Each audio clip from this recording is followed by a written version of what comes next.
कल हमने आपको महाभारत कथा का परिचय दिया था कि उसके रचनाकार कौन थे। उसके बारे में आपको विस्तृत जानकारी दे चुके हैं। अब आज से हम पाठ 1 देवव्रत के बारे में आपको पढ़ाने जा रहे हैं। देवव्रत हस्तिनापुर के राजा शांतनु थे। उनका विवाह गंगा के साथ हुआ था। गंगा के साथ विवाह होने पर गंगा ने अपनी एक शर्त रखी थी कि मैं जो कुछ भी करूँगी वो आप उस पे आप उन सभी शर्तों को आपको मानना होगा। मेरे किसी भी कार्य को आप रोकेंगे नहीं, बाधा नहीं बनेंगे। इस शर्त पे राजा शांतनु ने उनके साथ विवाह किया था। समय बीतता गया। गंगा के एक पुत्र पैदा हुआ। गंगा उसे शर्त के अनुसार नदी में प्रवाहित करने चली गई और हंसती मुस्कुराती हुई महल में वापस आ गई। अब इस सुंदरी के व्यवहार से राजा शांतनु जो है चकित रह गए, लेकिन वो वचन से बद्ध थे, इसलिए वो कुछ बोल नहीं सके। इस प्रकार से दूसरा पुत्र भी उनका हुआ। वो उसी प्रकार से हंसती मुस्कुराती हुई उस बच्चे को भी वो गंगा में प्रवाहित कराई। इस बार भी शांतनु वचन के अनुसार चुप रहे।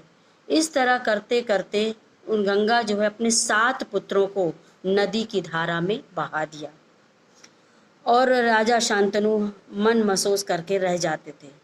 इसके बाद 8वां बच्चा जब पैदा हुआ और गंगा उसे भी नदी में लेकर के जाने लगी तो शांतनु से न रहा गया। उन्होंने कहा, तुम कैसी माँ हो जो नादान ही बच्चों को अकारण ही मार डालती हो? तुम्हें क्या बच्चों से प्रेम नहीं है और इतना घृणित व्यवहार तुम करते हो? इसको सुनने के बाद गंगा मुस्कुराई मन ही मन और क्रोध का अभिनय करती हुई बोली कि राजा, क्या आप अपना वचन भूल गए? आपने वचन दिया था कि मैं जो भी कार्य करूंगी उसमें आप मुझे रोके टोकेंगे नहीं। लेकिन पुत्र मोह के कारण वो ऐसा अपनी शर्त को भूल गए, वो ऐसा नहीं कर पाए। तो राजन, अब मैं आपका साथ छोड़ करके जा रही हूँ, लेकिन चूंकि पुत्र जो है बहुत छोटा है इसलिए मैं इसको अपने साथ ले करके जा रही हूँ और जब ये बच्चा बड़ा हो जाएगा तब पुरस्कार के रूप में आपको इसको सौंप दूंगी। यह कहकर गंगा बच्चे को साथ लेकर के चली गई। वही बच्चा आगे चल करके भीष्म पितामह के नाम से विख्यात हुआ। गंगा के चले जाने से राजा शांतनु का मन जो है वो बहुत ही विरक्त हो गया और भोग विलास से जी हटा करके राजकाज में वो मन लगाने लगे। एक दिन राजा शिकार खेलते खेलते गंगा के तट पर चले गए तो देखा किनारे पर खड़ा एक सुंदर गठीला युवक गंगा की बहती हुई धारा पर बाण चला रहा था। बाणों की बौछार से गंगा की प्रचंड धारा एकदम से रुकी हुई थी। यह देखकर शांतनु का मन एकदम से दंग रह गया।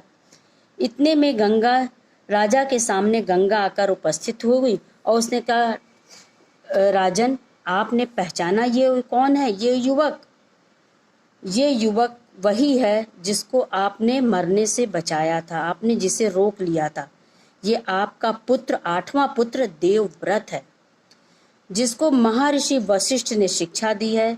शास्त्र ज्ञान में शुक्राचार्य और रण कौशल में परशुराम ही इसका मुकाबला कर सकते हैं।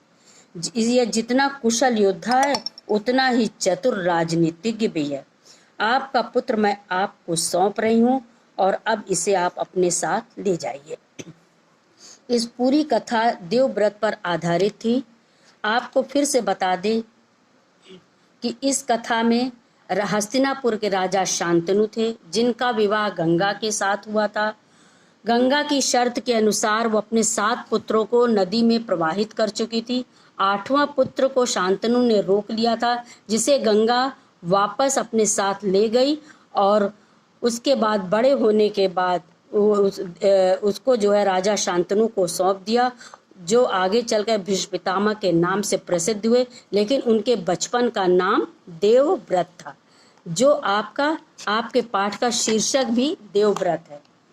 तो देवव्रत के बारे में, देवव्रत का जन्म कैसे हुआ, इसके बारे में आज आपको बता दिया गया है और ये गंगा और शांतनु के पुत्र हैं। शेष भाग अगले पाठ में बताया जाएगा।